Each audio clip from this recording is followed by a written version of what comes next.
તો ક્રિસ્પી અને એકદમ ટેસ્ટી આલુ ટિક્કી ચાટ.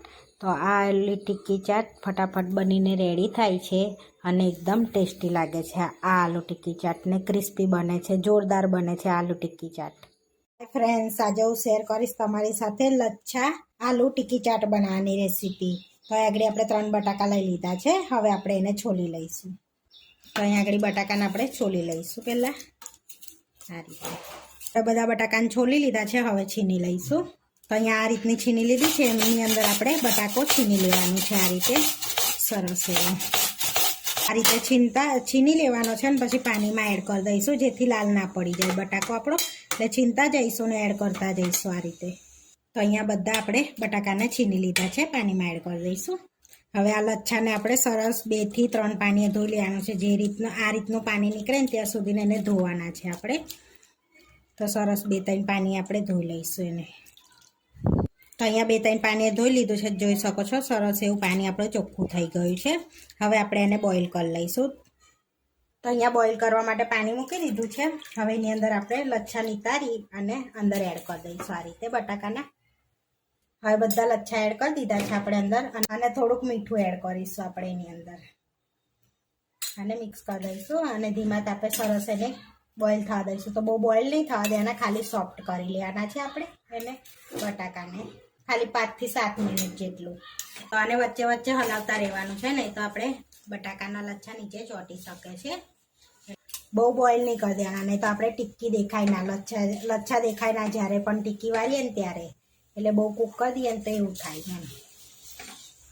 તો સરસ આપણા 5 થી 7 મિનિટમાં લચ્છા સોફ્ટ થઈ ગયા છે, જોઈ શકો છો. હવે આપણે કાઢી લઈશું. એ વાડકો કાનાવાળી ટોપલીને આ રીતનો કકડો લઈશું આપણે. હવે પાણીમાંથી લચ્છા કાઢીને આ રીતે રવા દઈશું આપણે. તો આ રીતે આપણે બધા લચ્છાને કાઢી લીધા છે કકડામાં, જોઈ શકો છો.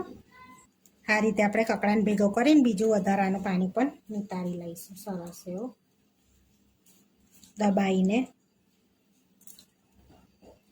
તો આ રીતે પોટલી વાળીને બધું આપણે પાણી કાઢી લીધું છે, જોઈ શકો છો. હવે પ્લેટની અંદર એ જ કકડામાં આપણે પોરો કરી લઈશું થોડુંક આપણે આ રીતના લચ્છાને. હવે આપણે એને પંખા નીચે થોડી વાર રવા દઈશું, એટલે સરસ એ ડ્રાય થઈ જશે એમ. એટલે આપણી ટિક્કી સરસ બનશે. સરસ ઠંડો થઈ ગયો છે આપણે લચ્છો. તો જોઈ શકો છો સરસ એવા લચ્છા દેખાય છે. હવે બાઉલમાં લઈ લઈશું. તો અહીંયા બાઉલમાં આપણે કાઢી લઈશું. હવે થોડો મરી પાવડર એડ કરીશું આપણે, બહુ નહીં, સહેજ જ કરીશું. હવે 2 ચમચી ધાણા એડ કરીશું. હવે 2 ચમચી કોર્નફ્લોર એડ કરીશું આપણે, અને સરસ બધું મિક્સ કરી લઈશું આ રીતે. પહેલાં આપણે ચમચીથી કરીશું મિક્સ સરસ એવું. તમે આની અંદર કાજુ અને દ્રાક્ષ પણ એડ કરી શકો છો. આપણે પ્લેન બનાવીએ છીએ એટલે સાદી બનાવીએ છીએ એટલે આપણે નથી એડ કરતા. બોઇલ વટાણા પણ એડ કરી શકાય છે અંદર. તો આપણે ચેક કરી લઈશું મિક્સ કર્યા પછી કે બાઇન્ડિંગ વરે છે. તો સરસ એવો બાઇન્ડિંગ વરે છે આપણે, જોઈ શકો છો આ રીતનો. તો હવે આપણે વારી લઈશું એને સરસ એવા. તો હવે આપણે ટિક્કીનો શેપ આલી દઈશું આ રીતે સરસ એવો.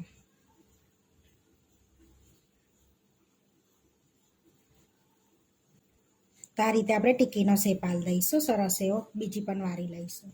તો અહીંયા આપણે બધી ટિક્કી વારી લીધી છે. હવે તળી લઈશું. હવે આપણે તવા પર તેલ લઈ લઈશું આ રીતે. તો અહીંયા આગળ આપણે થોડુંક તેલ 3 થી 4 ચમચી જેટલું આટલું તેલ વધારે લઈશું. હવે ગરમ થવા દઈશું. તો અહીંયા તેલ ગરમ થઈ ગયું છે, તો આપણે આ રીતે ટિક્કી મૂકી દઈશું. એક ત્રીજી મૂકી દઈશું અને સરસ એક બાજુ કરાવવા દઈશું ધીમા તાપે. સરસ ક્રિસ્પી કરવાની છે આપણે ટિક્કીને. તો થોડીક વાર તરાઈને પછી આપણે પલટાઈ લેવાની છે અને ટિક્કીને સરસ એવી આ રીતે. અને બીજી બાજુ પણ તરાવવા દઈશું આપણે. સરસ એવી ક્રિસ્પી કરવાની છે. રીતનો કલર ને આ રીતની ક્રિસ્પી થવા દેવાની છે. તો હવે આપણે સાઈડમાં આ રીતે રાખી દઈશું, જેથી તેલ નીકળી જાય એનું બધું. અને બીજી પણ તરી લઈશું. સરસ એવી ક્રિસ્પી થઈ ગઈ છે એ પણ. આપણે બધી ટિક્કી તરી લીધી છે સરસ એવી ક્રિસ્પી થાય છે આપણે, જોઈ શકો છો. હવે આપણે સર્વ કરી લઈશું. તો અહીંયા પ્લેટમાં આપણે ટિક્કી લઈ લઈશું આ રીતે. હવે એની પર આપણે થોડુંક દહીં એડ કરીશું. તો અહીંયા આગળ ગળ્યું દહીં લીધું છે આપણે. થોડી ગ્રીન ચટણી એડ કરીશું આપણે, થોડી ખજૂર આમલીની ચટણી એડ કરીશું, ખટ્ટી મીઠી, શેકેલા જીરાનો પાવડર એડ કરીશું, થોડોક ચપટી મરી પાવડર એડ કરીશું, ચપટી ચાટ મસાલો એડ કરીશું, ચપટી લાલ મરચું એડ કરીશું આપણે આ રીતે, થોડા દાડમના દાણા એડ કરીશું. તમે જો સેવ હોય તો સેવ પણ એડ કરી શકો છો. તો આપણે લચ્છા આલુ ટિક્કી ચાટ બનીને રેડી થઈ ગયા છે. આવા વિડીયો જોવા માટે મારી ચેનલને સબસ્ક્રાઈબ કરો, લાઇક કરો અને શેર કરો અને તમે જરૂરથી ટ્રાય કરો. ફરી મળીશું નવા વિડીયોમાં. કોમેન્ટ કરીને જરૂરથી જણાવજો કે તમને આ મારી રેસીપી કેવી લાગી.